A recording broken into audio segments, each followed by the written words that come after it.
വയനാട് പുഴുതന്നയിൽ ഒരു കാട്ടാന ആക്രമണത്തിൽ നിന്ന് അത്ഭുതകരമായി 3 കുട്ടികൾ രക്ഷപ്പെടുന്ന ദൃശ്യമായിരുന്നു. ഇന്നലെ രാത്രി 11 മണിയോടെയാണ് ഈ കാട്ടാന കുട്ടികൾക്ക് നേരെ പാഞ്ഞെടുത്തത്. ആ ദൃശ്യങ്ങൾ സമൂഹ മാധ്യമങ്ങളിൽ ഉൾപ്പെടെ വൈറലാവുകയും ചെയ്തു. സഹോദരങ്ങളായ റിഹാൻ, റിസാൻ, ബന്ധുവായ സാബിർ എന്നിവരാണ് ആനയുടെ മുന്നിൽ നിന്ന് അത്ഭുതകരമായി രക്ഷപ്പെട്ടത്. അമ്മേനെ ഗൾഫിൽ നിന്നുണ്ട്, മമ്മി കസിനും പോയി കൂട്ടാനെ. അപ്പോൾ അത് കഴിഞ്ഞിട്ട് ഞങ്ങൾ വീട്ടിലേക്ക് പോയി വെച്ച് കസിൻ്റെ വീട്ടിൽ പോകാൻ ഞങ്ങൾ 3 പോയി. അപ്പോൾ സ്കൂളിൻ്റെ അവിടെ നിന്ന് തിരിഞ്ഞപ്പോൾ ആനനെ കണ്ട് 3 ആന ഉണ്ടായിരുന്നു, ഒരു കുട്ടി 2 ഇതും. അപ്പോൾ ഞങ്ങൾ വണ്ടി അവിടെ ഇട്ടിട്ട് ഓടി. അതിലെൻ്റെ ചെരുപ്പ് സ്ലിപ്പായി ഞാൻ വീണ്. അപ്പോൾ ആന തൊട്ട് ബാക്കിലുണ്ടായിരുന്നു. ഞാൻ വിചാരിച്ച് എന്നെ ചോട്ടിന്ന് നീച്ച്. പിന്നെ ഓടുമ്പോൾ മതിലിൻ്റെ എത്തിയപ്പോൾ തുമ്പിക്കൈ വെച്ചിരുന്നു. അപ്പോൾ തുമ്പിക്കൈ എടുത്തപ്പോൾ ഞാൻ ഓടി, മതിലിൻ്റെ അടുത്ത് കൂടെ ഓടി വേഗം. വേറെ കസീൻ അവിടെ എത്തുന്നതുകൊണ്ട് ഓൻ്റെ വീട്ടിലേക്ക് ഓടി കയറി.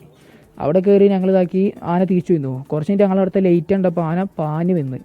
അപ്പോൾ ലൈറ്റൊക്കെ ഓഫാക്കി വാലടിച്ച് ഇതാക്കിയപ്പോൾ 2 അലറിലൊക്കെ അലറി അവിടുത്തെ ഷീറ്റൊക്കെ പൊട്ടിച്ചിട്ടാണ് ആന തിരിച്ചു പോയത്. പേടിക്കാൻ നിൽക്കുക. നമ്മളങ്ങനെ പെട്ടെന്ന് കേൾക്കാത്ത രീതിയിലായിരുന്നു. ആദ്യമായിട്ടാണ് ഇവിടെ ആന ഇറങ്ങിയെന്നുള്ള സംഭവം വരുന്നത്. ഇങ്ങനെ ആന ഇവിടെ സ്ഥിരം ഇറങ്ങാറുണ്ടോ? എന്താണ്? ഇല്ല, ഞാൻ ആദ്യമായിട്ട് ഇത് അറിയുന്നതും കണ്ടതും ഓടിപ്പിച്ചു.